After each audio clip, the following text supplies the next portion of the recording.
Mick, 3 games in charge, and there's a bit of a common theme, fighting hard to be in the game at the 60-minute mark, but unable to go on with the job. Are you getting closer to doing that? I'd like to think so, Matt. We're letting teams get away from us early on and pulling them back a little, and we keep coming up with penalties in yardage, some little errors in yardage, and letting the other team back in. Again, we're to build our resilience in our D early on, and right at the moment it's not acceptable, and we need to start better as well. There was a big error at 22-18 coming off your own line, and then they score from it to put it out of reach. That was a key moment, was it? Yeah, for sure. It does make it tough when it's 2 scores ahead with limited time, and puts a lot of pressure on the play you have to have after that. So, the game was all set and done by then, really. And from a positive perspective, Matt Burton tonight, talk to us about his performance.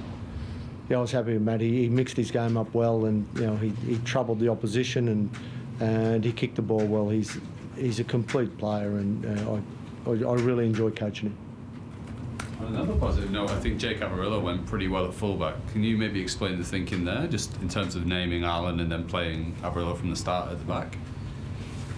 Well, Corey's played fullback and previous, but Jake's also played fullback in lower grades and in representative footy in his younger years, and I've been keeping an eye on him probably over a longer period, but since I've been at Canterbury, again he was ready for a challenge, and I thought it was worth a risk to take, and I thought overall he had a pretty solid game. I know he made a couple of blues, but he's a footy player, and I think he'll get better in that position.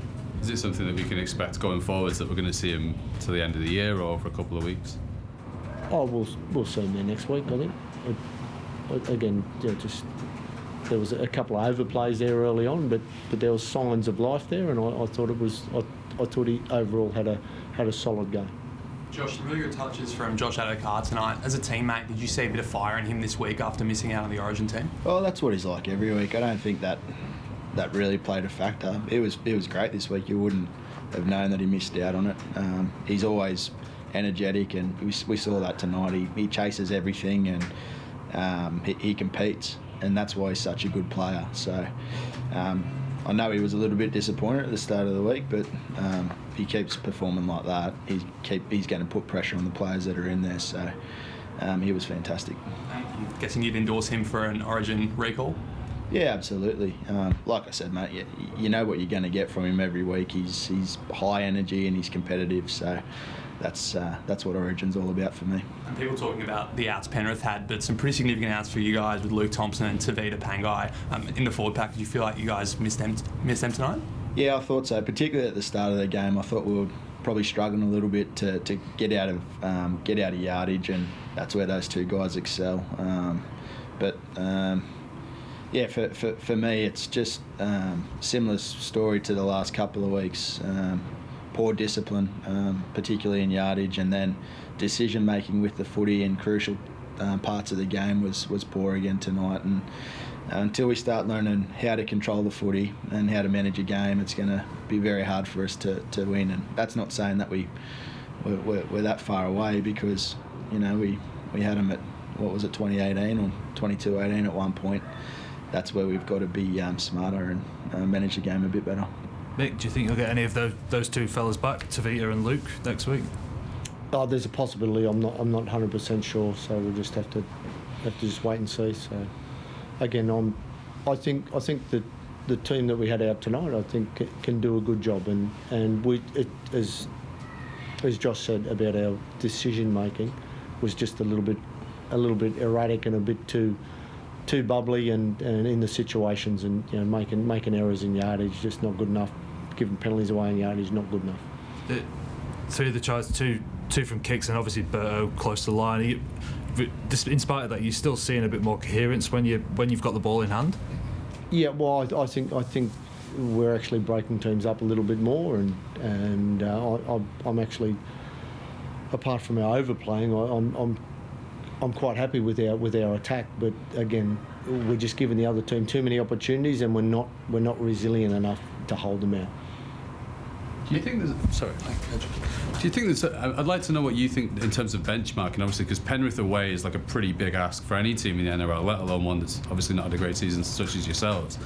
And whilst I know everybody wants to win every week, I'm interested to know what sort of benchmarks you set for yourself coming into a game like this that you discuss with the boys and sort of aim towards, so that you can look forwards on a longer trajectory. Well, I haven't discussed any long trajectory at all. All I've discussed was about winning this particular game, and I thought it was a winnable game, and you know, we put ourselves in a position where we possibly could have done that, but again, we didn't, and the other team were just better than us tonight, and they put the gloss on it at the back end and took the game away from us. So we literally, with our handling and our ill discipline, we need to fix that up and give ourselves a chance. How did Matt Dufty take the news that he wouldn't be playing tonight? He was okay.